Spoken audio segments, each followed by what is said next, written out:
இன்னைக்கு ஆவிக்குரிய குடும்பங்கள் அல்லது கிறிஸ்தவ குடும்பங்களில் காலை ஜெபம் கிடையாது. காலையில ஒரு 3 மணிலிருந்து, எங்க 3 மணியா அப்படின்னு கேட்காதீங்க, 3 to 6 தான் இருக்கிறதுலே best time for the prayer. 3 to 6, 6க்கு முடிச்சிடணும். 3 to 6னா ஆரம்பிக்கிறது இல்லை, 6க்குள்ள முடிச்சிடணும், பெஸ்ட் டைம். நான் சொல்லலை, சயின்ஸே சொல்லுது. இதை நம்ம ஆண்டவர் தான் ஃபர்ஸ்ட் சொல்லியிருக்கிறார். எங்கன்னா வாசிங்க, ஆதியாகமத்தின் புஸ்தகம் 3ஆம் அதிகாரம் 8வது வசனம் வாசி. ஆதியாகமம் 3:8 வாசி. பகலில் குளிர்ச்சியான வேளையிலே தோட்டத்தில் உலாவும் தேவனாகிய கர்த்தருடைய சத்தத்தை அவர்கள் 3 மணிக்கு அவர் என்ன பண்றாரு? காலையில பகலில் குளிர்ச்சியான வேலை. பகல்ல குளிர்ச்சியான வேலை என்ன தெரியுமா?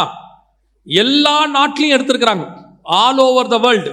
எல்லா நாட்டிலையும் ஒரு நாட்டுக்கு குளிர்ச்சியான டைம் எது அப்படின்னு பார்த்தா, ஜனங்க எல்லாம் படுத்து, வாகனம் எல்லாம் ஓடி, கூடுமான வரைக்கும் எல்லாம் சைலண்ட் ஆகி, அது வரைக்கும் இருந்ததான சூடெல்லாம் குறைஞ்சி, ஒரு அமைதியா ஒரு இருக்கிறதுலையே அங்க ஒரு சில்லுன்னு இருக்கக்கூடிய கிளைமேட் எத்தனை மணிக்கு வருதுன்னா, ஏர்லி மார்னிங் 3 o'clock தான் வருதாமா. Early morning 3 o'clock. நீங்க கூட பாருங்க, நல்லா தூங்கும் போது 10 மணிக்கு கூட படுத்துருவீங்க, ஆனா 3 மணிக்கு ஏசி ஆஃப் பண்ணிடுவீங்க. அந்த 2-3 மணி ஆகும்போது குளிர் உச்சத்துக்கு போகுது, நம்மள அறியாம 2 டிகிரி இன்க்ரீஸ் ஆகும். ஏன்னா எல்லாம் ஓடி அடங்கும் போது ஆட்டோமேட்டிக்கா குளிர் ஆகுதுன்னு சொல்றாங்க. அதே நேரத்தில் நம்ம பாடியும் பகல் ஃபுல்லா ஓடி, நீங்க 9-10 மணிக்கு படுத்துட்டா கூட காலைல ஒரு 3 மணி போல தான் நம்ம பாடி ஃபுல்லா அமைதியான ஒரு இடத்துக்கு மைண்ட் வருதாமா.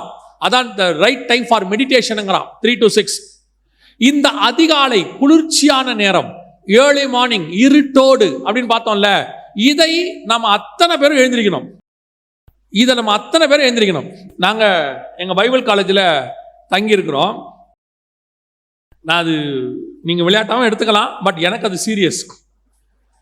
எங்க பைபிள் காலேஜுக்கு பின்னாடி ஒரு மயில் இருக்குது, அது ஒரு காடு மாதிரி மயில் இருக்குது. அந்த மயில் 4:30 மணிக்கு அகவும். மயில் குயில் தான் கூவும், மயில் அகவும். மயில் கத்தோன்னு வச்சுக்கோங்களேன், உங்க பாஷையில் சொன்னா எத்தனை மணிக்கு கத்தோம்னா 4:30 மணிக்கு கத்தோம். நான் 3:30க்கு எழுந்திரிச்சு ஜோம் பண்றாள். நான் 3:30 மணிக்கு ஜோம் பண்ணுவேன், கரெக்டாக ஒரு 4:30 மணிக்கு அந்த சவுண்டு வரும். ஒரு நாள் நான் 4:30 வரைக்கும் தூங்கிட்டேன். 4:30 மணிக்கு எழுந்திரிச்சு ரெஃப்ரெஷ் ஆகிட்டு இருக்கிறேன், மயில் கத்துது. உண்மையிலே ஆத்மாக்குள்ள ஒரு துக்கம் வந்துருச்சு. இன்னைக்கு மயில் முந்திரிச்சு. டெய்லி நான் தான் முந்துவேன், இன்னைக்கு மயில் என்ன செஞ்சிருச்சு? முந்திருச்சு. மறுநாள்ல இருந்து உற்றக்கூடாது. ஆவியானவர் சொன்னார், உற்றாத, காலைல எழுந்திரி, நீயா அதுவான்னு பார்த்துருவோம். அந்த மாதிரி கர்த்தரை துதிக்கிறதுக்கு காலையில் எழுந்திரிக்கிறதுக்கு போட்டி வரணும், இயற்கையோட போராடணும். இயற்கையெல்லாம் ஏர்லி மார்னிங் நல்லா கவனிச்சு பாருங்க, பறவையெல்லாம் நைட்டு சவுண்டே கொடுக்காது. கரெக்டா காலையில 4:30 மணிக்கு பாருங்க, எல்லா சவுண்டும் வரும். காக்கா கத்துற சவுண்டு, குருவி கத்துற சவுண்டு, மயில் கத்துற சவுண்டு, எல்லாம் வசனம் சொல்லுது. காலை தூரம் எல்லாம் கர்த்தரை நோக்கி பார்க்குதான், கர்த்தரை துதிக்குதான். அது துதிக்கிறதுக்கு முன்னாடி நாம துதிக்க ஆரம்பிச்சிடணும், நாம முந்திக்கணும். ஆண்டவர் ஆராதிக்கிற ஆராதனை நம்ம ஆராதனையா இருக்கணும். பரலோகத்துல இருந்து எங்க சவுண்டு வருதுன்னா நம்ம சவுண்டா இருக்கணும். அது அப்படி ஒரு வைராக்கியம் வரணும். உங்க வீட்டில் அப்படி ஒரு சவுண்டு வந்துச்சுன்னா யோசிச்சு பாருங்க, பரலோகத்தினுடைய விஷன் நேரம் உங்க வீட்டில் இருக்கும். தேவ தூதர்கள் ஏறுகிறதும் இறங்குகிறதும் உங்க வீட்டில் இருக்கும். இப்படி சபையில் இருக்கிற எல்லா விசுவாசியும் 3-4 மணிக்கு ஏஞ்சி ஜோம் பண்ண ஆரம்பிச்சா யோசிச்சு பாருங்க, அதற்கு பேர் தான் ரிவைவல், அதற்கு பேர் தான் எழுப்புதல். எழுப்புதல் என்பது வெளியிருந்து உள்ளே வராது, எழுப்புதல் என்பது உள்ள இருந்து வெளியே போகும். அதான் முக்கியம். எழுந்திருக்கிறோமா, ஒரு பேசிக் இது. ஆனா இதான் பிரைமரி. பிரிமினரியா நீங்க செய்ய வேண்டிய மிக முக்கியமான வேலை என்னன்னா, ஏர்லி மார்னிங் இந்த அதிகாலையில் எழுந்திருச்சு இருட்டோடு அவரை ஆராதிக்கிறதான ஒரு தன்மை. 2வது, அதே வசனம் எப்படி இருக்குன்னு கவனிச்சு வாசிச்சு பாருங்க. மார்க் 1:35 திருப்பி வாசிங்க பார்ப்போம். அவர் அதிகாலையில் இருட்டோடு எழுந்து புறப்பட்டு வனாந்தரமான ஒரு இடத்துக்கு போய், ஏன் இருட்டோடு எழுந்திருச்சு சீஷர்களோட ஜெபம் பண்ணல? ஏன் இருட்டோட எழுந்திருச்சு பேதுருவின் மாமி வீட்டில் ஜெபம் பண்ணல? அந்த வசனம் என்ன சொல்லுது பாருங்க. அவர் இருட்டோடு எழுந்து ஒரு வனாந்தரமான இடத்திற்கு போய் அப்படின்னு இருக்கு. அப்படின்னா என்ன அர்த்தம்? அவர் எழுந்திருச்சிட்டார் ஜெபம் பண்றதுக்கு, பிதா அவரை எழுப்பிட்டார், எல்லாம் நடந்துருச்சு. ஆனால் மிக முக்கியமாக செய்ய வேண்டிய அடுத்த விஷயம் என்னன்னா, he separate from the world. எல்லாரிடத்துல இருந்து தன்னை கொஞ்சம் தனித்து வச்சுக்கிறார். நான் ஒரு நாள் முழுக்க மனுஷனோட இருக்க போறேன், ஆனால் தேவனோட இருக்கும் போது எனக்கும் மனுஷனுக்கு என்ன இருக்கணும்? கொஞ்சம் டிஸ்டன்ஸ் இருக்கணும், தனித்திருக்கும்படி. அது ரொம்ப இம்பார்ட்டன்ட். நல்லா கவனிச்சு பாருங்க. ஒரு கணவனும் மனைவியும் பகல் முழுக்க எல்லாரோடையும் பேசிக்கிட்டு இருப்பாங்க, பிள்ளைகளை பார்ப்பாங்க, ஒன்னா போவாங்க, கல்யாணத்துக்கு எல்லாம் வருவாங்க. அந்த சாயங்காலம் இரவு வரும்போது அவங்க 2 பேரும் தனித்து இருக்கிற ஒரு சுபாவம் இருக்கும். அது எதுக்காக? இவ்வளோ காலில் பேசினாலும் அந்த தனித்திருக்கும் போது தான் சீக்கிரட்டான விஷயங்களை பேச முடியும். தனித்திருக்கும் போது தான் பேச முடியாத விஷயங்களை அங்கே உட்காந்து தான் பேச முடியும். எல்லாத்தையும் எல்லார் எதிரிலையும் பேச முடியாது. அந்த தனித்திருக்கும் பொழுது குடும்பத்தை பற்றின மிக முக்கியமான விஷயங்கள், வெளியே எல்லார் எதிலையும் சொல்ல முடியாத விஷயங்கள், அதை எல்லாத்தையும் எங்க சொல்ல முடியும்னா நீங்க போய் செப்பரேட்டா டைம் ஸ்பெண்ட் பண்ணும்போது தான். சில நேரத்தில் மனைவி சொல்லுவாங்க கணவனை, பார்த்தீங்களா, கணவன் கேட்பாரு, ஏன் நீ இதெல்லாம் எங்கிட்ட சொல்லலை அப்படின்னு. அந்த அம்மா கேட்கும், எப்போ உங்களுக்கு நேரம் இருந்துச்சு? நீங்க எப்போ பேசுறதுக்கு டைம் கொடுத்தீங்க? இவ்வளவுதான். இதே காரியத்தை தான் கர்த்தர் நம்ம கிட்ட எதிர்பார்க்கிறார். நீ ரொம்ப பிஸியா இருக்கிறப்பா, உங்ககிட்ட எந்த விதமான எனக்கு டைம் ஸ்பெண்ட் பண்றதுக்கு நேரமே இல்லை. ஆனா எனக்கு தேவை நீ என்னோட கூட தனித்திருக்கிற ஒரு காரியம். இப்போ வாசிங்க, இது எங்க இருக்குன்னு நல்லா கவனிச்சு பாருங்க. ஆதியாகமத்தின் புஸ்தகம் 24ஆம் அதிகாரம் 63வது வசன வாசி. ஈசாக்கு சாயங்கால வேளையிலே தியானம் பண்ண வெளியிலே போயிருந்து. இது என்ன வெளியிலே போயிருந்து? ஈசாக்கு சாயங்கால வேளையிலே தியானம் பண்ண. நம்ம எல்லாருக்கும் தெரியும், ஈசாக்கு என்பது இயேசு கிறிஸ்துவுக்கு முன்னடையாளமா இருக்கக்கூடிய ஒரு சுபாவம். ஏன்னா ஈசாக்கு தான் மலை மேல கட்டையை தூக்கிட்டு போனாரு, இயேசு கிறிஸ்து சிலுவை தூக்கிட்டு போனாரு, அங்க பலி கொடுக்க போனாரு, இவரையும் பலி கொடுத்தாங்க. அதுக்கு பதிலாக ஒரு ஆட்டு பலியாச்சு, இங்க ஆட்டுக்குட்டியான ஒரு பலியானாரு. ஈசாக்கு ஒரே குமாரன், இவர் ஒரே பேரான குமாரன். இந்த ஈசாக்கு கிட்ட இருக்கிற ஒரு சுபாவம் இயேசு கிறிஸ்து கிட்ட இருந்த ஒரு சுபாவம்.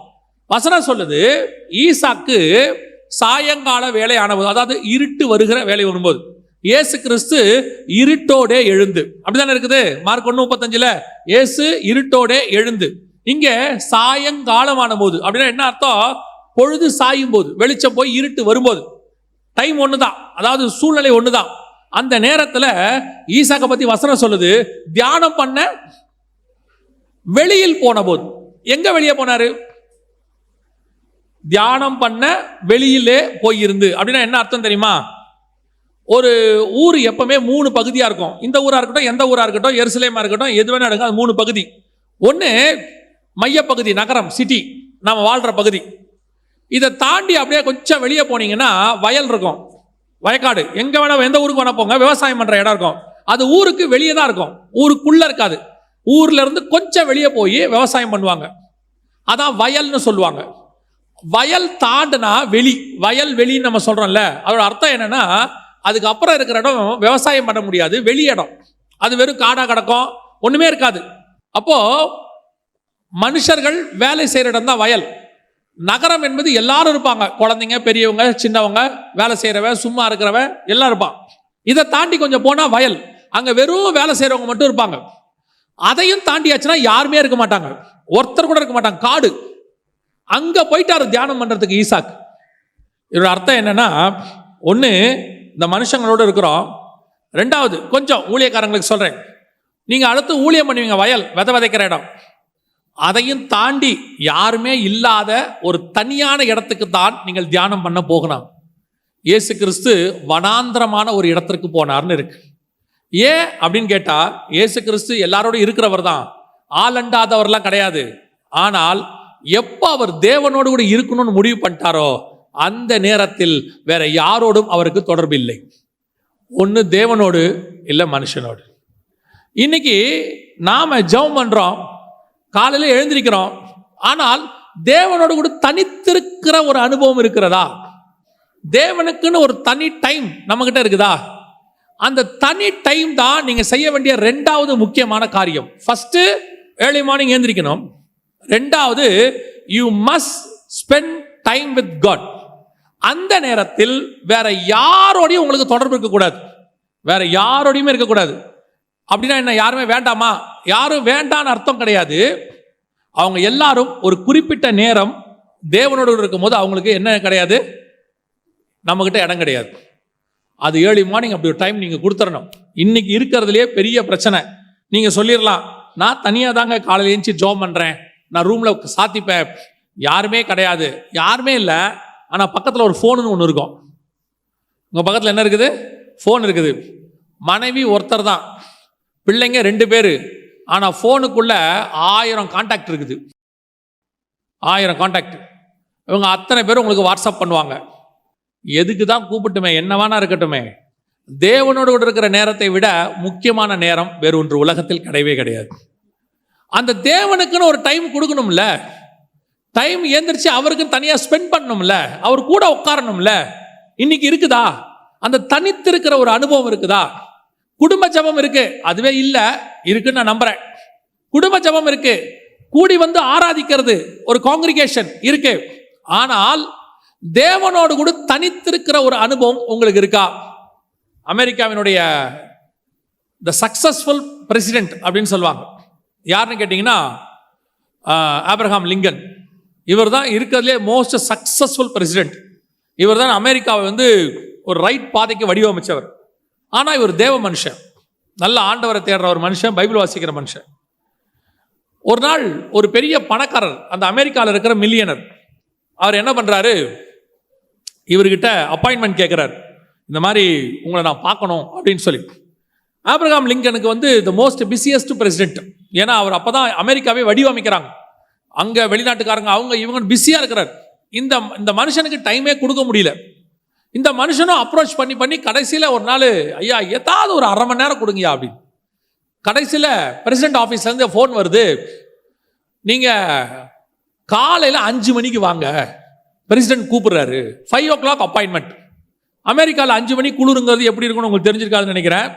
பெங்களூரை விட ஒரு 4 மடங்கு அதிகமாக இருக்கும். ஆனாலும் அந்த மனுஷன் சரி 5 மணிக்கு, ஆனால் பிரசிடென்ட் நம்மளை 5 மணிக்கு கூப்பிட்றாரே அப்படின்னு சொல்லிட்டு பிரசிடென்ட்டை பார்க்க பிரசிடென்ட் ஆஃபீஸுக்கு போயிட்டார், ஜனாதிபதி ஆஃபீஸுக்கு போயிட்டார். போய் அந்த ஜனாதிபதி ஆஃபீஸில் முன்னாடி உட்காரார், சேரில் உட்காந்தா உள்ள ஒருத்தர் பேசிகிட்டு இருக்கிறார். இந்த மனுஷனுக்கு ஷாக். நம்மளே 5 மணிக்கு வந்திருக்கிறோம், யாரோ ஒருத்தருக்கு 4:30 மணிக்கு அப்பாயின்மெண்ட் கொடுத்துருக்கிறார், அவர் வந்து 5 மணி வரைக்கும் பேசிக்கிட்டு இருக்கிறார் அப்படின்ட்டு. சரியா 5 மணி உள்ளேருந்து பெல் அடிக்கிறார், உள்ள வாங்க அப்படின்னு சொல்லி. இவர் வெயிட் பண்ணுறாரு, உள்ள போல, திருப்பி பெல் அடிக்கிறார், உள்ள வாங்க அப்படின்னு. உள்ள போய் கதவை திறந்துட்டு இப்படி பார்க்குறாரு. உடனே லிங்கன் கேட்டாராம், என்ன பார்க்குறீங்க அப்படின்னு. இல்லை, நீங்கள் ஒருத்தரோட பேசிகிட்டு இருந்தீங்க, அவர் வெளியே வரட்டும் தான் நான் வெயிட் பண்ணேன், அதான் நான் வேறு ஏதாவது டோர் இருக்கா இப்படி போயிட்டாரான்னு பார்க்குறேன் அப்படின்னு. இப்போ ஆபிரகாம் லிங்கன் சொன்னாராம், நான் மனுஷங்கிட்ட பேசுறதுக்கு முன்னாடி தேவனோடு கூட தனித்திருப்பது என்னுடைய வேலை. டெய்லி ஃபஸ்ட்டு நான் ஆண்டவர்கிட்ட தான் பேசுவேன், அதுக்கப்புறம் தான் நான் மனுஷங்கிட்ட பேசுவேன். இன்றைக்கி உங்களுக்கு 5 மணிக்கு அப்பாயின்மெண்ட்டு, அதனால் நான் மார்னிங் ஒரு 4 o'clockலாம் எழுந்திரிச்சு நான் ரெடி ஆகி ஒரு 1 hour ஆண்டவர்கிட்ட பேசிட்டேன். ஏன்னா ஆண்டவர்கிட்ட பேசாமல் நான் மனுஷங்கிட்ட பேச மாட்டேன். யோசித்து பாருங்க, ஒரு அமெரிக்க ஜனாதிபதியே அவ்வளோ பிஸி ஷெட்யூல்ல தேவனோடு கூட தனித்திருக்கணும் என்று விரும்பும் போது நீங்கள் நானும் யாரு? நீங்கள் நானும் என்ன அப்படி செஞ்சிட்டோம்? வேலை இருக்கு, நான் இல்லைன்னு சொல்லலை. இயேசுநாதர் கூட சாயங்காலம் வரைக்கும் இருந்தார். இருட்டோட எழுந்திருந்து ஒரு தனியான வனாந்தரமான இடத்திற்கு போனார். ஈசாக்கு சாயங்கால வேளையில தியானம் பண்ணும்படி வெளியில் போயிருந்தான். எல்லாரையும் விட்டுட்டு எல்லாம் ரிலாக்ஸ் ஆகி மொத்தத்தையும் கொஞ்சம் ஓரமா வச்சுட்டு தேவனோடு கூட தனித்திருக்கணும், ஆண்டவர்கிட்ட உட்கார்ந்துருக்கணும். அப்பதான் அவர் என்ன சொல்றாருன்னு உங்களுக்கு கேட்கும். பல நேரங்களில் நீங்கள் போய் உட்கார்ந்து ஆண்டவர்கிட்ட நீங்க தான் பேசிக்கிட்டு இருக்கிறீங்க, ஆண்டவர் பேசுனதை கேட்டீங்களா? இந்த வசனம் என்ன சொல்லுது? ஏசாயா 50:4, கற்றுக்கொள்ளுகிறவனை போல நான் கேட்கும்படி என் செவிகளை கவனிக்க செய்கிறார். அவர் பேசுறாரா, இயேசு கேட்கிறாராம். ஆனா இங்க பெரும்பாலும் என்ன நடக்குது? நாம பேசுறோம், தேவன் கேட்கிறார். ஏன்? நம்மளை பத்தி ஆண்டவருக்கு தெரியாதா? நம்மளை பத்தி எல்லாம் அவருக்கு தெரியும். சரி, நீங்க கேட்கறதா கூட இருக்கட்டும், எப்போ பார்த்தாலும் நீங்களே கேட்டுக்கிட்டு இருக்கிறீங்களே, எப்போ தேவன் உங்ககிட்ட பேசினார்? எப்போ தேவனுடைய சத்தத்தை நீங்க கேட்டீங்க? அதுக்கான நேரத்தையோ அதுக்கான இடத்தையோ கொடுத்தீங்களா? இப்போ பாருங்க, ஒரு பிஸியான ரோடு இருக்கு, மார்க்கெட் ரோடு. ஒரு 50 அடியில இருந்து உங்க கணவரோ அல்லது சொந்தக்காரங்களோ ஒன்று சொல்றாங்க, நீங்க என்ன சொல்லுவீங்க தெரியுமா? ஒண்ணுமே கேட்கல. ஏன்னா சுத்தி அவ்வளவு சவுண்ட் இருக்குது, ஒண்ணுமே என்ன செய்யல, கேட்கல. சில நேரத்தில் பாருங்க, ஃபோன் வரும், அந்த பேசுறவர் சைடு யாரும் ஹார்ன் அடிச்சுட்டு இருப்பாங்க. உங்களுக்கு இந்த அவர் பேசுறது கேட்காது, எது கேட்கும்? ஹார்ன் சவுண்ட் கேட்கும். நீங்க சொல்லுவீங்க, அந்த ஹார்ன் சவுண்ட் ரொம்ப இருக்குது, நீங்க பேசுறது என்ன செய்ய மாட்டேங்குது, கேட்க மாட்டேங்குது. அப்படின்னா என்ன அர்த்தம்? அங்கிருந்து பேசுறவருது உங்களுக்கு கேட்கணும்னா உங்களை சுத்தி என்னவா இருக்கணும்? அமைதியாக இருக்கணும். 2 பேர் மட்டும் பேசணும். அதுதான் தனித்திருக்கிற இடம். நீங்களும் தேவனும் தனியா இருந்தா மட்டும்தான் தேவன் பேசுறது உங்களுக்கு கேட்கும். அவர் உங்க லைஃப்ல என்ன வச்சிருக்கிறாரு, எவ்வளவு விஷயத்துக்கு நீங்க கன்ஃபியூஸ் ஆகுறீங்க, எவ்வளவு விஷயத்துல நீங்க தப்பா முடிவெடுக்கிறீங்க. அது உலக பிரகாரமான வேலையாவே இருக்கட்டும், இந்த வேலைக்கு போலாமா வேணாமா, இந்த பிசினஸ் ஸ்டார்ட் பண்ணலாமா வேணாமா, அல்லது இந்த பொண்ணை கல்யாணம் பண்ணலாமா வேணாமா, இல்லை இந்த படிப்பு படிக்கலாமா வேணாமா, வீட்டு இந்த இடம் வாங்கலாமா வேணாமா, வெளிநாட்டுக்கு போலாமா வேணாமா, எவ்வளோ உங்க லைஃப்ல இருக்கு, எவ்வளோ கன்ஃபியூஷன். இதுக்கு நீங்க என்ன பண்றீங்க தெரியுமா? ஒரு சிம்பிள் வேலை செய்யறதுக்கு பதிலா ரொம்ப காம்ப்ளிகேட் ஆக்கிக்கிறீங்க. எப்படி காம்ப்ளிகேட் ஆக்கிக்கிறீங்க? காலையில எழுந்திருச்சு இருட்டோட தேவனோடு தனித்திருக்கிற அதுக்கு போனீங்கன்னா பேசுகிறவனுக்கு திருப்பி பதில் கொடுக்கிற தேவன் தான் நம்முடைய ஆண்டவர். அவர் மறு உத்தரவு கொடுக்கிறவர். உங்க வாழ்க்கைக்கு தேவையான எல்லாவற்றுக்கும் கர்த்தர் பதில் கொடுப்பார். அந்த ஜெபத்தை நீங்க ஏன் தேவன்கிட்ட போய் தனியா கேட்க கூடாது? ஆண்டவர்கிட்ட உட்காந்து ஏன் இதுக்கான பதில் என்ன ஆண்டவர்னு கேட்க கூடாது? ஒவ்வொரு விஷயத்துக்கு நீங்க கேட்கலாம். நான் உங்களுக்கு சொல்றேன், ஒவ்வொரு விஷயத்துக்கு நீங்க கேட்கலாம். நான் என் அனுபவத்தை சொல்றேன், ஆண்டவரோடு கூட எனக்கு இருக்கிற அந்த தொடர்பை வச்சு நான் சொல்றேன். சின்ன சின்ன விஷயத்துக்கு கூட பதில் கொடுக்கிற தேவன் அவர்.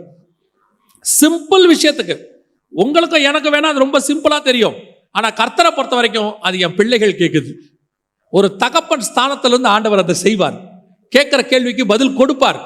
நீங்க போங்க, முதல்ல ஆண்டவரோட தனித்திருக்கணுங்கிறதான ஒரு சுபாவத்துக்கு வாங்க. நீங்க தான் உங்க பிள்ளைகளுக்காக உபவாசம் இருக்கணும். நீங்க தான் உங்க காரியத்துக்காக ஜெபம் பண்ணுங்க. அப்படி பண்ணி உங்களுக்கு ரொம்ப கன்ஃபியூஸா இருக்கு, எனக்கு சரியாவே புரியல, ஒரு கன்ஃபர்மேஷன் வேணும்னா ஊழியக்காரங்கிட்ட வரலாம். ஊழியக்காரனும் சேர்ந்து ஜெபம் பண்ணி இருவர் ஒருமனப்பட்டிருந்தால் பரலோகத்தில் இருக்கிற என் பிதாவினானது ஆகும்னு சொல்லி உங்களுக்கு ஒரு கன்ஃபர்மேஷன் கொடுக்கலாம். நீங்க ஆண்டவர்கிட்ட உட்காரதில்ல, ஜெபம் பண்றதில்ல. நான் நேரடியாவே சொல்றேன், இங்க உட்கார்ந்து இருக்கிறவங்களை எத்தனை பேர் எனக்கு தெரியாது. ஆனா பெரும்பான்மையானவர்கள் தேவன் பக்கம் உட்கார்றவங்க கிடையாது. காலையில டைம் ஸ்பெண்ட் பண்றவங்க கிடையாது. நல்லா 7 மணிக்கு எழுந்திருச்சு, 6:30 மணிக்கு எழுந்திருச்சு, 7:30 மணிக்கு அறக்க பறக்க கிளம்பி நீங்க சொல்ற வார்த்தை பிஸி பிஸி பிஸி. காலையில 5 மணிக்கு 4 மணிக்கு எழுந்திருச்சு நீ உட்கார்ந்து உங்க குடும்பத்தை நடத்தி பாருங்க. உங்க குடும்பம் ஏன் இப்படி ஒரு மோசமான கண்டிஷன்ல இருக்கு? உங்ககிட்ட பணம் இருக்கு, வீடு இருக்கு, எல்லாம் இருக்கு, ஆனா குடும்பத்துல சமாதானம் இல்லை, குடும்பத்துல நிம்மதி இல்லை, பிள்ளைங்களை குறிச்ச பயம், வீட்டுல பயங்கரமான சண்டை. காரணம் என்ன? இதான், வேற ஒண்ணுமே கிடையாது. கணவனும் மனைவியும் காலையில உட்காரணும். கணவன் மட்டும் உட்கார்ந்தா பத்தாது, மனைவியும் உட்காரணும். இன்னைக்கு நடக்கிறது இல்லை. ஆனா கேட்டா சொல்றது, காலையில் எழுந்திரிக்கணும், பால் காய்ச்சணும், பிள்ளைய ஸ்கூலுக்கு அனுப்பணும், அவரை கேட்டா சொல்லணும் வேலைக்கு போகணும், இந்த டிராபிக்ல போறதுக்கு 1 hour ஆகும், போய் சம்பாதிக்கணும். எல்லாம் உண்மை. இவ்வளவு எதுக்காக? இத்தனை எதுக்காக? உங்களுக்கு கொடுத்த குடும்பத்தை, உங்களுக்கு கொடுத்த வாழ்க்கையை நல்லா நடத்துறதுக்கு. அதுக்கு பணம் மட்டும் பத்தாது, உங்க உழைப்பு மட்டும் பத்தாது. இதுக்கு மேல ஒருத்தர் இருக்கிறாரு, அவர் தான் அதை நடத்த வல்லமை உள்ளவராய் இருக்கிறார். அவருக்கான டைம் கொடுக்கணும், அவரோடு கூட டைம் ஸ்பெண்ட் பண்ணணும், தனியா உட்காரணும். சிலர் சொல்றாங்கல்ல, ஒரு பிள்ளைங்க சொன்னாங்க அவங்க அப்பா பத்தி, பயங்கர பிஸி எங்க அப்பா, இது வரைக்கும் எங்க அப்பா எதுக்குமே எங்க ஸ்கூலுக்கு வந்ததில்லைன்னாங்க. எதுக்குமே வந்ததில்லை, பேரண்ட்ஸ் டீச்சர்ஸ் மீட்டிங்க்கு வந்ததில்லை, ஸ்கூல் சேர்க்கும் போது வந்ததில்லை, ஃபீஸ் கட்ட வந்ததில்லை, எல்லாம் எங்க அம்மா தான் செய்வாங்க, எங்க அப்பா வந்ததே இல்லை. என்ன காரணம்? எங்க அப்பா பிஸி. பிஸி இருக்கட்டும், பிள்ளைங்கிட்ட டைம் ஸ்பெண்ட் பண்ண முடியாத பிஸி, வீட்டில் கொஞ்சம் டைம் ஸ்பெண்ட் பண்ண முடியாத பிஸி, அதையும் தாண்டி தேவனுக்கு டைம் கொடுக்க முடியாதவங்க. இது எப்படி காரணமே புரியல. தயவு செய்து ஒரு டைம் ஒதுக்குங்க, தேவனோடு கூட தனித்திருங்க, யாரையும் அந்த நேரத்தில் சேர்க்காதீங்க. உங்க போனெல்லாம் சுவிட்ச் ஆஃப் பண்ணுங்க. அந்த நேரத்தில் தேவனோட தொடர்பு இருக்கும் போது உலக தொடர்பு, தகவல் தொடர்பு எதுவும் அவசியம் கிடையாது. அந்த நேரத்தில் ஒரு SMS அடிக்கும், நல்ல ஜெபம் பண்ணிட்டே இருப்பீங்க. பிசாசு என்ன பண்ணுவான் தெரியுமா? சம்பந்தம் இல்லாத ஆளை உங்களுக்கு ஒரு மெசேஜ் அனுப்ப சொல்லுவான். நேரம் அந்த ஆளை அனுப்புவோம். நீங்க நல்லா ஆவியில் நிறைய ஜெபம் பண்ணிட்டு இருப்பீங்க, டங்குன்னு ஒரு சவுண்டு கேட்கும். ஆட்டோமேட்டிக்கா மலைக்கு மேலே போனவங்களை கீழே கூட்டு வந்துடும். கீழே கூட்டு வந்து எடுத்து பார்ப்பீங்க, என்ன மெசேஜ்? அதில் ஒன்றும் இருக்காது, இன்று முதல் நான் உன்னை ஆசீர்வதிப்பேன். உங்களுக்கு அது தப்பாவும் தெரியாது. பிரைஸ் தி லார்ட், கர்த்தர் பேசுகிறார், அல்லேலூயா, சோத்ரம் சோத்ரம் சோத்ரம். நல்ல ஆவியில மேலே போயிட்டே இருப்பீங்க, டங்குன்னு ஒரு சவுண்டு கேட்கும். எடுத்து பார்ப்பீங்க, மலைகள் விலகினாலும் பர்வதங்கள் நிலை பெயர்ந்தாலும். ஏன்னா காலங்காத்தால SMS இந்த மாதிரி வசனம் அனுப்பத்துக்குன்னு ஒரு 100 பேர் இருக்கான் இல்லையா? அப்படி ஒரு ஆள் இருக்கு, ஒரு 100 பேர் இருக்காங்க. அவங்களுக்கு அதை அனுப்பினாதான் அவங்களுக்கும் தூக்கம் வரும். இப்போ உங்களை மலையில ஏறவே விடாது. டங்கு டங்கு டங்குன்னு சவுண்டு கேட்க கேட்க ஏறி ஏறி இறங்கிக்கிட்டே இருப்பீங்க. இப்போ உங்களுக்கு அது பாவமாகவும் தெரியாது, ஏன்னா வந்ததெல்லாம் வசனம். கர்த்தர் பேசுறார், கர்த்தர் பேசுறார். கர்த்தர் எஸ்எம்எஸ்ல பேசுறதை விட நேரடியா பேசுவார், உங்களோடு கூட பேசுவார். கர்த்தருடைய சத்தம் கேட்கும். கர்த்தரோடு கூட போய் உட்கார்ற ஒரு அனுபவத்துக்கு வாங்க. அல்லேலூயா. சாயங்கால வேளையில அந்த வசனத்தை வாசிங்க. சாயங்கால வேளையில ஈசாக்கு 24ஆம் அதிகாரம் 63வது வசனம் வாசிங்க. ஈசாக்கு சாயங்கால வேளையிலே தியானம் பண்ண வெளியிலே போயிருந்து தன் கண்களை ஏறெடுத்து பார்த்தபோது ஒட்டகங்கள் வரக்கண்டான். அந்த தியானம் பண்ண வெளியில் போனான் பாருங்க. தியானம் பண்ண வெளியில போயிட்டான், ஆண்டவரோட தனியா சஞ்சரிக்கிற இடத்துக்கு போனா பாருங்க. அங்க போகும்போது தான் வசனம் சொல்லுது, எதிரில் யார் வர்றது? ரெபேக்கா வருகிறாள் என்று வசனம் சொல்லுது. நல்லா கவனிங்க, இதான் ரொம்ப முக்கியம். ஏன் உங்களை இவ்வளவு காலையில் எழுந்திருக்க சொல்றோம்? ஏன் இப்படி தனித்திருக்க சொல்றோம்? ஏன் ஜெபம் பண்ண சொல்றோம் அப்படின்னா, அதுக்கு மிக முக்கியமான ஒரு விஷயம் என்ன அப்படின்னா, ஆண்டவருடைய ஆசீர்வாதம் அங்கிருந்தா வருது. அந்த இடத்துல அந்த நேரத்துல தான் என்ன வரும்? ஆசீர்வாதம் வரும். எப்பவுமே நல்லா தெரிஞ்சுக்கொள்ளுங்க, கர்த்தர் உங்களுக்கு கொடுக்கறதுக்கு முன்னாடி ஒரு இடத்துக்கு வர சொல்லுவார். ஆதியாகமம் 22:2 வாசிங்க பார்ப்போம். அப்பொழுது அவர், உன் புத்திரனும் உன் ஏகசுதனும் உன் நேசகுமாரனுமாகிய ஈசாக்கை நீ இப்பொழுது அழைத்து கொண்டு மோரியா தேசத்துக்கு போய் அங்கே நான் உனக்கு குறிக்கும் மலைகள் ஒன்றின் மேல் அவனை தகன பலியாக பலியிடு என்றார். நான் உனக்கு குறிக்கும் இருக்கு பாருங்க, அந்த இடம் வசனம் இருக்குதா? மலைகளில் ஒன்றின் மேல் அப்படின்னு நிறுத்தாம, நான் உனக்கு குறிக்கும் இடம், பர்டிகுலர் பிளேஸ். இன்னொரு வசனம் வாசிங்க, மத்தேயு எழுதின சுவிசேஷம் 28ஆம் அதிகாரம் 16வது வசனம் வாசிங்க. 16. 11 சீஷர்களும் கலிலேயாவிலே இயேசு தங்களுக்கு குறித்திருந்த மலைக்கு போனார்கள். நல்லா கவனிங்க, the place was mentioned, already decided. ஏற்கனவே அந்த இடம் குறிக்கப்பட்டிருக்கிறது. கலிலேயாவுக்கு ஒரு மலைக்கு போங்கன்னு சொல்லல, கலிலேயாவின் மலையிலே குறித்த இடத்துக்கு போங்க. இங்க ஆபிரகாம்கிட்ட சொல்றாரு, மோரியா மலைகளில் நான் குறித்த இடத்திற்கு. நீங்க தொடர்ந்து அந்த 24 பார்த்தீங்கன்னா, கர்த்தர் குறித்த இடத்திற்கு அவன் வந்தான்னு இருக்கும். அது மட்டுமல்ல, தேவாலயம் கட்டும்போது நேற்று வாசிச்சமே 2 நாளாகமம் 3:1, அதுலயும் கர்த்தர் குறித்த இடத்துல அந்த இடத்துக்கு நீங்கள் போகும்போது, அதைத்தான் உங்களுக்கு சொல்றேன், ஸ்பிரிச்சுவலி அந்த ஸ்டாண்டர்டான இடத்துக்கு நீங்கள் வரும்பொழுது, கர்த்தர் குறிக்கிறதான அந்த ஆவிக்குரிய வளர்ச்சி தனித்து வந்து இருட்டோட எழுந்திருச்சு ஒரு ஆவிக்குரிய வளர்ச்சி வரும்போது, அந்த ஸ்டாண்டர்ட்ல உங்களுக்குரிய ஆசீர்வாதம் உங்கள் எதிரில் தானாய் வரும். ரெபேக்கா அங்க தானா வராங்க, ஈசாக்கு தேடியே போல. ஈசாக்கு மனைவியை பத்தி யோசிக்கவே இல்லை. அவன் போனது தியானம் பண்ண, அவன் பண்ணது வெளியே. அவர் இதை பத்திலாம் எதையுமே யோசிக்கல. வேலைக்காரன் தான் வந்து சொல்றாரு, அந்த ஊழியக்காரன் தான் வந்து சொல்றாரு, இந்த மாதிரி காரியங்கள்லாம் நடந்துச்சு, நான் போனேன், நடந்ததுல. அப்புறம் வந்து ஈசாக்கிட்ட ஒரு விவரமா சொல்றாரு, வசனம் பின்னாடி இருக்கு, விவரித்து சொன்னான்னு. ஆனால் ஈசாக்கை பொறுத்த வரைக்கும் கர்த்தர் குறித்த இடம் தியானம் பண்ணும்படி வெளியில் போயிருந்தான், அவ்வளவுதான்.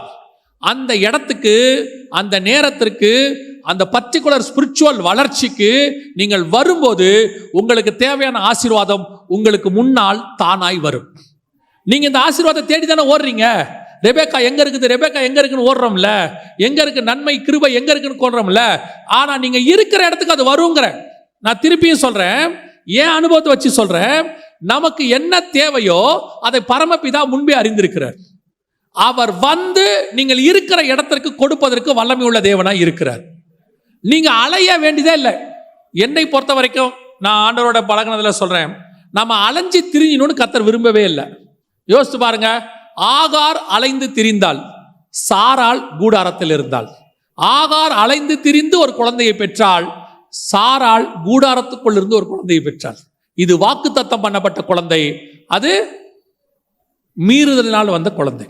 எப்பவுமே சரி, கர்த்தர் ஒரு விஷயத்தை உங்களுக்கு செய்யறாருன்னா ரொம்ப ஸ்மூத்தா இருக்கும், ரொம்ப ஸ்மூத்தா இருக்கும். நீங்க ஒண்ணுமே பண்ண வேண்டாம், எல்லாமே தானா நடக்கும். நடக்குமா? நடக்கும். ஆனா அவர் சொல்றதை நீங்க செஞ்சுக்கிட்டே இருக்கணும், அவ்வளவுதான். கர்த்தர் குறிக்கிற இடத்துக்கு நீங்க போகணும்.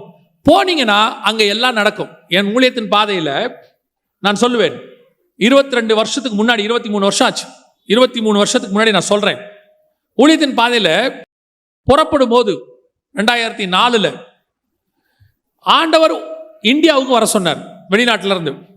அப்ப எல்லாரும் சொன்னாங்க, இங்க இருந்தே மினிஸ்ட்ரி பண்ணலான்னு எனக்கும் தோணுச்சு. ஆனா கர்த்தர் சொன்னார், நீ இந்தியாவுக்கு போகணும் அப்படின்னு சொன்னார். சோ இந்தியாவுக்கு வந்தாச்சு. அதே மாதிரி ஆண்டவர் 11 மாசம் காத்திருக்க சொன்னார். 11 மாசம் நான் காத்திருந்தேன். ஒரு ஊழியம் கிடையாது, எல்லாரும் பேச ஆரம்பிச்சிட்டாங்க. இவனுக்கு ஊழியம் இல்லை, சும்மா கதை விடுறான், பொய் சொல்றான், ஆண்டவர் இப்படி சொன்ன எப்படி விடுவாரு. ஆனா ஜெபம் பண்ணிட்டு இருக்கிற கர்த்தர் சொல்றாரு, நீ பொறுமையாருங்கிறார். 11 மாசம் நான் ஒண்ணுமே செய்யல, ஜெபம் பண்ணிட்டு இருந்தேன், கர்த்தர் சொல்றதை மட்டும் கேட்டுட்டே இருந்தேன்.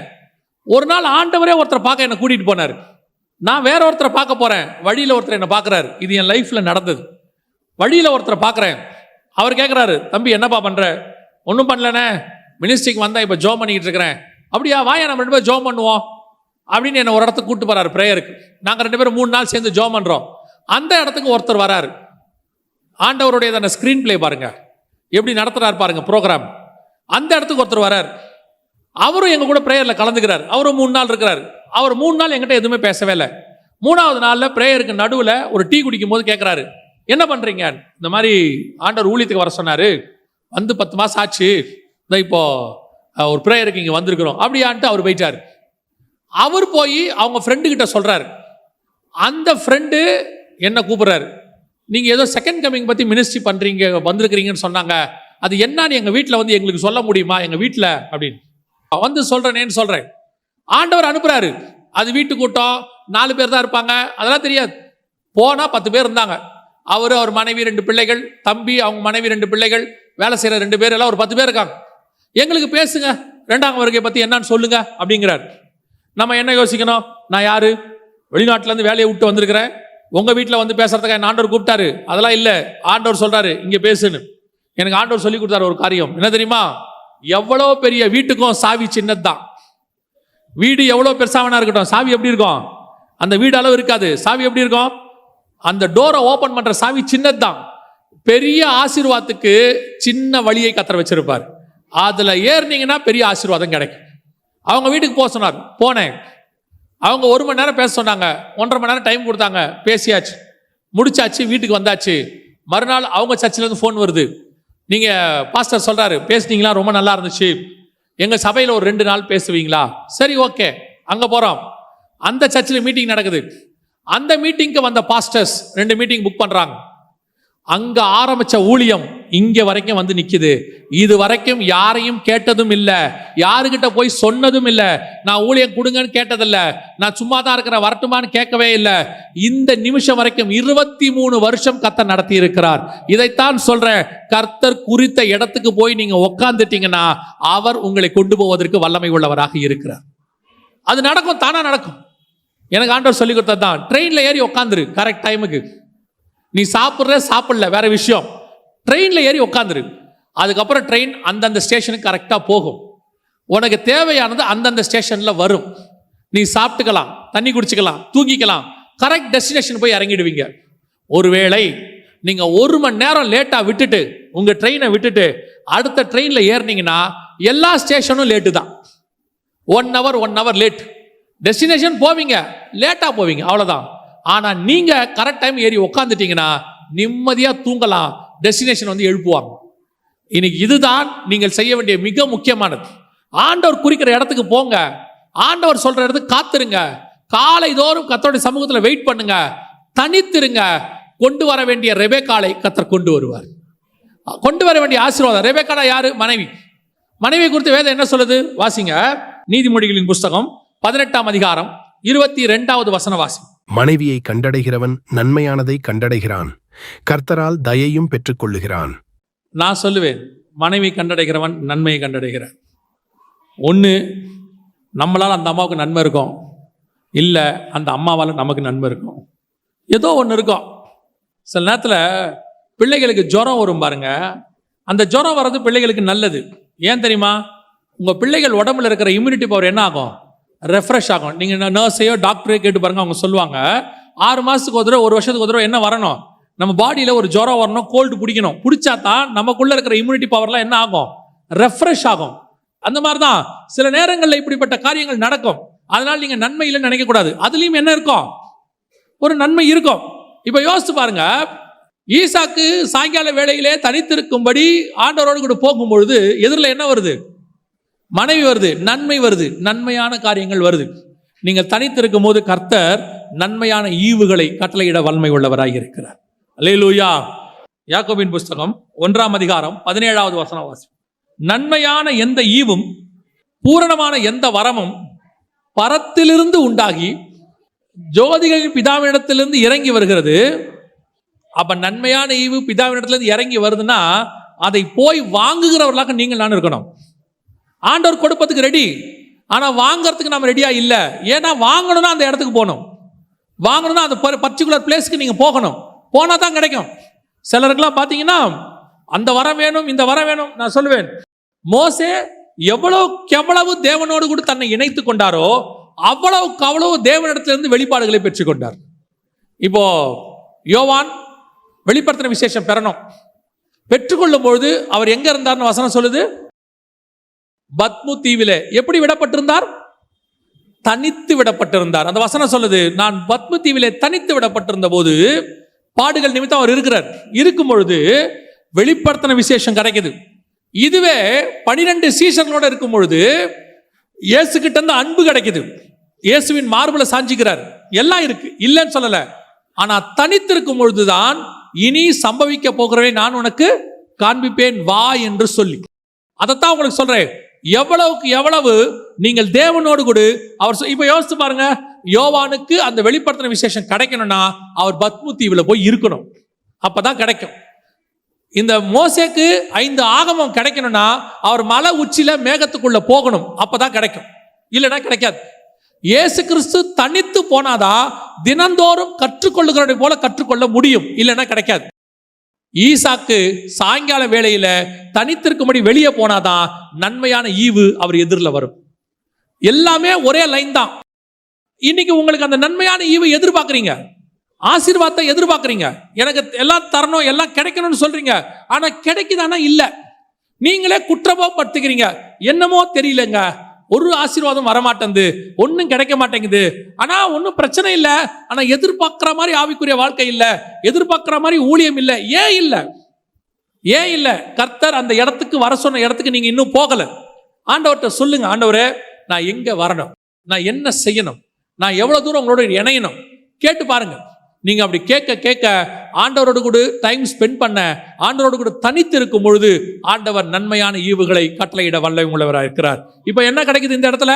யாக்கோபுல நன்மையான ஈவும் பூரணமான வரம். மனைவி என்பது நன்மை, அதன் வழியாக வரங்கள், அதான் பைபிள் சொல்லுது. அடுத்து இதே காரியம் இன்னொரு மனைவியை பத்தி வசனம் இருக்குது, வாசிங்க. உங்களுக்கு தெரிஞ்ச வசனம் தான், சங்கீதங்களின் புஸ்தகம் 128:3 வாசிங்க. உன் மனைவி உன் வீட்டோரங்களில் கனி தரும் திராட்சை கொடியை போல இருப்பா. அடுத்து என்ன கிடைக்குது? கனி கிடைக்குது. ஃபர்ஸ்ட் வரம் கிடைக்குது, அடுத்து என்ன கிடைக்குது? கனி. ஆவியானவர்கிட்ட இருந்து 2 தான் கிடைக்கும், ஒன்று வரம், இன்னொன்று கனி. இது 2 கிடைக்கும். இது 2 உங்களுக்கு வேணும்னா மனைவி அடையாளமா வச்சு கர்த்தர் சொல்றாரு, நீ காத்திருக்க வேண்டிய இடத்துக்கு போகும் பொழுது உன் எதிரில் நன்மையான ஈவும் பூரணமான வருமம் கனியும் எல்லாம் உனக்கு கிடைக்கும். சில நேரத்தில் உங்க ஆவிக்குரிய வாழ்க்கையில சில பாவத்தை விட முடியாது, சில காரியங்களை தடுமாறுவீங்க, ஐயோ இதை நான் விட்டணும் அப்படின்னு நினைப்பீங்க. சில காரியங்கள்ல இருந்து வெளியே வரணும். நான் சொல்றது அது ஒரு சிலருக்கு விபச்சாரம் வேசி மார்க்கமா இருக்கும், ஒரு சிலருக்கு கோபம் மூர்க்கம் இதுவா இருக்கும். சிலர் சொல்லுவாங்க எல்லாம் ஓகேங்க, இந்த கோபத்தை மட்டும் என்னால் என்ன பண்ண முடியல, கண்ட்ரோல் பண்ணவே முடியல. அன்பு என்கிற கனி இருக்குது, கோபம் என்கிற மாம்சமும் இருக்குது. இதுல இருந்து நான் எப்படி விடுபடுறது? இந்த மாதிரி பாவத்திலிருந்து மாம்சத்திலிருந்து எப்படி விடுபடணும்னா இந்த கனி வரணும். கனி வரணும்னா நீங்க தேவனோடு கூட தனித்திருக்கணும். ஒரு விஷயத்தை நல்லா புரிஞ்சுக்கோங்க, எவ்வளவுக்கு எவ்வளவு நீங்க தேவனோடு கூட இருக்கிறீங்களோ அவ்வளவுக்கு அவ்வளவு பாவத்தை விட்டு நீங்கள் தூரமா இருப்பீர்கள். நான் சொல்றது புரியுதா? நீங்க போக வேண்டாம், பாவம் தூரமா போயிடும், உங்களுக்கு அதை பத்தி எண்ணமே இருக்காது. கர்த்தர் சொல்ற நேரத்தில் சஞ்சரிக்கணும். அவர் கூட இருக்கும் பொழுது இந்த மாதிரி வரங்களும் கனிகளும் தானாய் வரும். பலன் உங்களுக்கு வரும், உங்கள் பலவீனங்கள் எல்லாம் மாறி போகும். சில நேரத்தில் நீங்க யோசிக்கிறீங்க தெரியுமா, இதுல இருந்து எப்படி விடுதலை ஆகிறது, இதுல இருந்து எப்படி நம்ம மேற்கொள்றது, இந்த பாவத்துல இருந்து நான் எப்படி வெளியே வரணும், இப்படிலாம் யோசிக்கிறீங்கல்ல. இதுக்கெல்லாம் நீங்க செய்ய வேண்டியது ஒன்னே ஒண்ணுதான், நீங்கள் தேவனோடு கூட இருங்கள். ஆட்டோமேட்டிக்கா இதெல்லாம் தானாய் போகும். கொஞ்சம் பேர் ஒவ்வொரு பாவத்தையா தனித்தனியா விரட்டிக்கிட்டு இருப்பாங்க. ஆண்டவரே இனிமேட்டு நான் இந்த பாவம் செய்யக்கூடாது, இனிமேட்டு இந்த பாவம் செய்யக்கூடாது, இனிமேட்டு அந்த பாவம் செய்யக்கூடாது. நான் சொல்றேன், ஒவ்வொரு பாவத்தையா விரட்டணும்னா உலகத்துல இருக்கிற 1000 கோடி பாவத்தை நீங்க விரட்டணும், ஒவ்வொன்றையா விரட்டணும். அதுக்கு பதிலாக ரொம்ப ஈஸியான ஒரு வேலை, ஆண்டவரோடு கூட சஞ்சரிக்க ஆரம்பிங்க. இது அத்தனையும் தானாய் விலகி போகும். அவ்வளோதான். ஒரு இருட்டை போக்கணும்னா அந்த இருட்டை விரட்டி பிரயோஜனம் இல்லை, ஒரு லைட்டு போடணும். உங்க எல்லாருக்கும் ஈஸியா தெரிஞ்ச உதாரணம் தான். லைட்டை போட்டா எவ்வளவு பெரிய ரூமா இருந்தாலும் வெளிச்சம் வந்துடும். லைட்டு பெருசா ஆக ஆக வெளிச்சம் ரூம் முழுக்க அதிகமாகும். அந்த ரூம்ல இருக்கிற பூச்சி கீச்செல்லாம் ஓடும் பாருங்க. லைட்டு போட்ட உடனே ஆட்டோமேட்டிக்கா இருக்கிற கர்ப்பமூச்சி எல்லாம் என்ன செய்யுது, மூளைக்கு மூளைக்கு ஓடுது. அதே மாதிரி தான் உங்களோடு கூட கிறிஸ்துவோடு கூட நீங்கள் நடக்க ஆரம்பிக்க ஆரம்பிக்க ஆரம்பிக்க உங்களுக்குள் கர்த்தருடைய வெளிச்சம் வர வர ஆட்டோமேட்டிக்கா உங்களுக்குள்ள இருக்கிற இருள் எல்லாம் தானாய் போகும். பாவத்தை ஜெயிக்கணும்னு நினைக்காதீங்க, இயேசுவோட இருக்கணும்னு நினைங்க, பாவம் தானாய் ஜெயிக்கப்படும். நம்ம பாவத்தோட போராடிட்டு இருக்கிறோம், பாவத்தோட சண்டை போட்டுக்கிட்டு இருக்கிறோம். இந்த பாவத்தை விடணும், அந்த பாவத்தை விடணும். அதனாலதான் பிசாசு என்ன பண்ணிட்டான்னா உங்களை ஈஸியா டைவர்ட் பண்ணிட்டான். எப்படி தெரியுமா, நீங்க இந்த பாவத்தை ஜெயிக்கணும்னு சொல்லிட்டு அதுக்கு ஒரு 6 மாசம் 1 வருஷம் ஆகுது, பாவத்தை ஜெயிச்சிட்டீங்க, பார்த்தா அடுத்த பாவம் இருக்கு, இப்ப இந்த பாவத்தை ஜெயிக்க ஆரம்பிக்கிறீங்க. இப்படியே உங்க வாழ்நாள் முழுக்க 50 வருஷம் பாவத்தோடயே போராடி இருக்கிறீங்க. அப்புறம் 50வது வயசுல நீங்க என்ன சொல்லுவீங்க தெரியுமா, இத்தனை வருஷமா போராடுறேன், ஒரு சில பாவங்கள் இன்னும் என்னை விட்டு போகல. ஏன் போகல தெரியுமா, நீங்க பாவத்தோடு கூட போராடுறீங்க. அதுக்கு பதிலாக பாவத்தோட போராடுறதை விட்டுட்டு தேவனோடு கூட சஞ்சரிக்க ஆரம்பிங்க, தேவனோடு கூட நடக்க ஆரம்பிங்க, ஆண்டவரோடு கூட பேச ஆரம்பிங்க. வசனம் சொல்லுது, இவைகள் எல்லாம் நம்மை விட்டு தானாய் ஓடி போகும். பிசாசு உங்களை விட்டு என்ன செய்வான், ஓடி போவான். அப்போ இதுக்கு நீங்க செய்ய வேண்டிய பேசிக் தான் காலை தோறும் எழுந்திருக்கிறது. இதுக்கு நீங்க பேசிக் தான் வனாந்தரமான இடத்துக்கு போறது, தனித்திருத்தல். இதுக்கு பேசிக் தான் கர்த்தரோடு கூட சஞ்சரித்தல். இதை மட்டும் நீங்க கரெக்டா செஞ்சீங்கன்னா நன்மையான ஈவு தானாய் வரும், வரம் உங்களிடத்தில் தானாய் வரும், கனி உங்களிடத்தில் தானாய் வரும். இது அத்தனையும் ஒன்று சேர்ந்து கர்த்தருடைய திட்டம் உங்ககிட்ட நிறைவேறும். இப்ப பாருங்க, ஈசாக்கு கிட்ட ரெபேக்கா வந்தாங்க, இயேசு கிறிஸ்து கிட்ட நன்மையான ஈவு வருது, பிசா கிட்ட இருந்து திட்டம் வருது. இப்ப ஆதாமுக்கு ஏவாளை கொண்டு வந்து கொடுக்கிறார் ஆண்டவர். ஆதாம் தோட்டத்துக்குள்ள அயர்ந்த நித்திரை பண்ணார், வேற ஒண்ணுமே செய்யல. இப்ப ஆட்டோமேட்டிக்கா ஏவாளை கொண்டு வந்து ஆண்டவர் கொடுத்துட்டார். ஏவாள் யாரு, வசனம் சொல்லுது, ஆதியாகமத்தின் புஸ்தகம் 2ஆம் அதிகாரம் 18வது வசனம் வாசிங்க. பின்பு தேவனாகிய கர்த்தர், மனுஷன் தனிமையாயிருப்பது நல்லதல்ல, ஏற்ற துணையை அவனுக்கு உண்டாக்குவேன் என்றார். உண்டாக்குவேன் என்றார். அர்த்தம் என்ன தெரியுமா, இங்கிலீஷ்ல என்ன இருக்கு தெரியுமா, ஏற்ற துணைனா ஆண்டவர் என்ன சொல்றாரா, அவனுக்கு ஹெல்ப்பரை கொடுப்பேன்னு இருக்கு. இங்கிலீஷ்ல என்ன இருக்குது, ஹெல்ப்பர், கம்பானியன் இருக்கு. உங்களோடு கூட இணையக்கூடியதான அந்த கம்பானியனுக்கு பேர் தான் ஏற்ற துணை. இந்த இடத்துல நீங்க இருக்கும்போது தானாய் உங்க ஹெல்ப்பர் வருவார். புதிய ஏற்பாட்டில் ஹெல்ப்பர் யார் தெரியுமா, புதிய ஏற்பாட்டில் ஹெல்ப்பர் யோவான் 16ஆம் அதிகாரத்தில் இருக்கு இல்லையா, நான் போய் உங்களுக்கு ஒரு தேற்றரவாளனை அனுப்புவேன்னு, அதுக்கு இங்கிலீஷ்ல ஹெல்ப்பர்னு இருக்கு யோவான் 16ல். அப்போ நீங்கள் இந்த சரியான இடத்தில் ஜெபம் பண்ணும்போது ஆவியானவர் உங்களுக்கு ஹெல்ப் பண்ண வந்துருவாரு. எல்லா விதமான ஆசீர்வாதங்கள் வரும். இந்த வரம் ஆவியானவருது, இந்த கனி ஆவியானவருது, இந்த ஜெயம் ஆவியானவருது. அவர் வருவார், உங்களுக்கு வரங்களை தருவார், கனிகளை தருவார், நன்மையான ஈவுகளை கட்டளையிடுவார், உங்களுக்கு தேவையான ஹெல்ப் எல்லாத்தையும் செய்வார். அதுக்கு நீங்க செய்ய வேண்டியது ஒண்ணே ஒண்ணுதான், காலை தோறும் எழுந்திருக்கணும், கர்த்தர் சொல்றபடி தனித்திருக்கணும், கர்த்தர் சொல்ற இடத்துல காத்திருக்கணும். இதை மட்டும் ரெகுலரா, பேசிக் சின்ன ஃபார்முலா பாருங்க, ஒரு சின்ன ஃபார்முலா தான். இந்த ஃபார்முலாக்கு பின்னாடி எவ்வளவு பெரிய விஷயம் இருக்குது பாருங்க. இதை நீங்க செஞ்சு பாருங்க. நீங்க உலகத்தில் இருக்கிற எந்த பரிசுத்தவான்கள், கர்த்தரால் பயன்படுத்தப்பட்ட எல்லா பரிசுத்தவான்கள், வல்லமையாய் பயன்படுத்தப்பட்ட எல்லா பரிசுத்தவான்களுடைய சாட்சியும் கேட்டு பாருங்க. அவங்க சாட்சியில ஒரு லைன் கண்டிப்பா இருக்கும், காலை ஜெபம் கண்டிப்பாக இருக்கும், அதிகாலை ஜெபம் கண்டிப்பாக இருக்கும், இருட்டோட எழுந்திருச்சு தேவ சமூகத்தில் காத்திருத்தல். இந்த செய்தியை நான் சொல்லிட்டு முடிக்கிறேன். இந்த செய்தியை இன்னைக்கு காலையில இருட்டோட எழுந்திருச்சு ஜெபம் பண்ணும் போது கர்த்தர் கொடுத்தது. ஆண்டவர் இந்த வசனங்கள் எல்லாம் அடுத்து கொடுத்து, இது ஆண்டவர் இன்னைக்கு காலையில உங்களுக்கு பேச சொன்னதான செய்தி. அப்போ உங்க சபையில ஆண்டவர் ஏதோ ஒரு காரியத்தை எதிர்பார்க்கிறார். ஒரு சிலரை கர்த்தர் எழுப்ப விரும்புகிறார். நீங்கள் அது இயேசு கிறிஸ்துவுக்கான அந்த சீஷருடைய ஊழியத்தை செய்வீர்களோ, அல்லது ஈசாக்கை போல நீங்கள் கர்த்தரிலிருந்து திட்டத்தை பெற்றுக்கொள்வீர்களோ, நன்மையான ஈவுகளை பெற்றுக்கொள்வீர்களோ, வரங்கள் கனிகளை கேட்குறீங்களோ, எதை கேட்குறவங்களா இருந்தாலும், நன்மையான ஈவுகளை கேட்குறவங்களா இருந்தாலும், வரங்களை கேட்குறவங்களா இருந்தாலும், அல்லது கனியை கேட்குறவங்களா இருந்தாலும், உங்க அத்தனை பேருக்கும் கர்த்தர் கொடுக்கிற ஒரே சொல்யூஷன், ஒரே வார்த்தை, இனி ஒவ்வொரு நாளும் அதிகாலையில இருட்டோட எழுந்திருச்சு தேவ சமூகத்தில் தனித்திருங்கள். நீங்கள் கேட்கிற அத்தனையும் கொடுப்பதற்கு கர்த்தர் வல்லமை உள்ளவராய் இருக்கிறார். அல்லேலூயா. அது சக்சஸ் ஆக இருக்கட்டும், அல்லது பாவத்தை ஜெயிக்கிறதா இருக்கட்டும், அல்லது நீங்கள் விரும்புகிற ஆசீர்வாதமா இருக்கட்டும், அத்தனைக்கும் இது ஒண்ணுதான் ஃபார்முலா. ஆமென். நாம் ஜெபிக்க போகிறோம். ஏந்திரிக்கலாமா நம்ம தேவ சமூகத்துல? உங்களை எத்தனை பேர் ஆண்டவரை நோக்கி சில காரியங்களுக்காக ரொம்ப நாளா ஜெபம் பண்ணிட்டு இருக்கீங்க? நான் ஸ்பிரிச்சுவலாவே கேட்கிறேன்.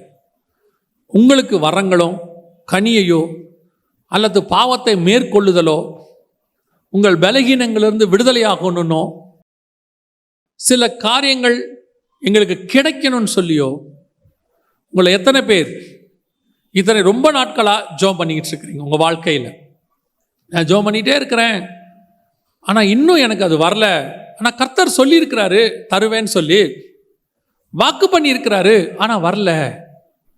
இன்னைய வரைக்கும் அது என்ன தடனே எனக்கு தெரியல, நான் யோசிக்கிறேன், இன்னும் எனக்கு அது வந்து சேரல அப்படின்னு உங்களை எத்தனை பேர் நினச்சிட்டு இருக்கிறீங்க? அப்படிப்பட்டவங்களுக்கு ஆண்டவர் கொடுக்கிறதான ஒரு வாக்கு தத்தம் அல்லது ஒரு வழிமுறை, நீ பெற்றுக்கொள்வதற்கு கர்த்தர் சொல்லக்கூடியதான ஒரு மிக முக்கியமான ஹெல்ப், வழி, உதவி என்ன தெரியுமா? ஆண்டவர் உன்னோடு கூட தனித்திருக்க விரும்புகிறார். உங்க கூட ஆண்டவர் பேச விரும்புகிறார். அப்பொழுது உங்களுக்கு அதை தர விரும்புகிறார். இது கர்த்தர் உங்களுக்கு கொடுக்கிற வார்த்தை. நீ நெடுநாய் காத்திருக்கிற காரியம் நிச்சயம் கிடைக்கும். ஆனால் நான் சொல்லுகிற இடத்துக்கு நீ வா. ஈசாக்கை எல்லா இடத்துலையும் பலி கொடுக்க முடியாது. தேவாலயத்தை எல்லா இடத்துலையும் கட்ட முடியாது. சீஷர்களோடு கூட எல்லா இடத்துலையும் பேசினாலும் ஆனால் மலைக்கு மேலே பேசுகிற மாதிரி வராது. அதே மாதிரி உனக்கும் சில காரியங்களை நான் வைத்திருக்கிறேன். அந்த குறித்த இடத்திற்கு குறித்த நேரத்தில் தனித்திருக்கும்படி நீ வரும் பொழுது நன்மையான ஈவையும் வரத்தையும் கனியையும் உனக்கு ஏற்ற உதவியையும் கர்த்தர் செய்ய வல்லமை உள்ளவராக இருக்கிறார்.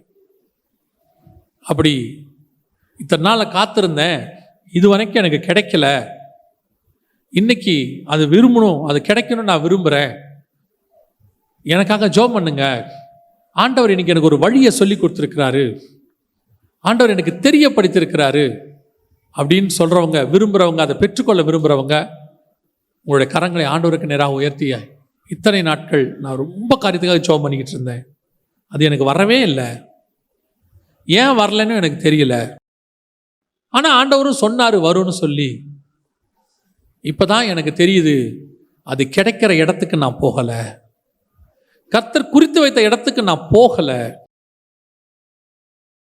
அப்படின்றவங்க கரங்களை உயர்த்தி ஒப்பு கொடுத்து ஜெபம் பண்ணுங்க. இன்னைக்கு இன்னையிலிருந்து வரும் நாட்கள், நாளை காலையிலிருந்து நீங்கள் இருட்டோடு எழுந்திருச்சு தேவ சமூகத்தில் ஒவ்வொரு நாளும் காத்திருக்கணும். ஏதோ ஒரு நாள் ஜெபம் பண்ணிட்டு இன்னும் வரலையே அப்படி இல்லை. நினிவே ஜனங்கள் 40 நாள் ஜெபம் பண்ணாங்களாம், பார்த்துட்டு தான் கர்த்தர் ஆசீர்வதிச்சாராம். நீங்கள் உண்மையாய் காத்திருக்கும் பொழுது கர்த்தர் நிச்சயமாய் உங்களுக்கு சொன்னவைகளையும் சொல்லாதவைகளையும் செய்ய வல்லமை உள்ளவராய் இருக்கிறார்.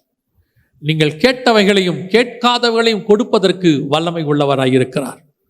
நீங்கள் விரும்பினதையும் விரும்பாதவைகளை அவர் விரும்பினதையும் சேர்த்து உங்களுக்கு தருவதற்கு வல்லமை உள்ளவராய் இருக்கிறார். இது கர்த்தர் உங்களுக்கு வாக்கு பண்ணுகிறார். ஒப்பு கொடுப்போமா? சர்வ வல்லமை உள்ள எங்கள் தகப்பனே, நெடுநாளாய் காத்திருந்து ஜெபித்து பெற்றுக்கொள்ளவில்லை என்று ஏக்கத்தோடு இருந்து இன்னைக்கு காலையில இப்பொழுது ஒப்பு கொடுத்து கரங்களை உயர்த்தி ஜெபிக்கிறவர்களுக்காய் நான் ஜெபிக்கிறேன். நீர் சொல்லி அனுப்பின வார்த்தை, நீர் சொன்ன தூது இவர்கள் மத்தியில வந்ததுக்காய் ஸ்தோத்திரம். அதை பெற்றுக்கொள்ளுகிற வழியை இவர்களுக்கு காண்பித்ததுக்காய் ஸ்தோத்திரம்.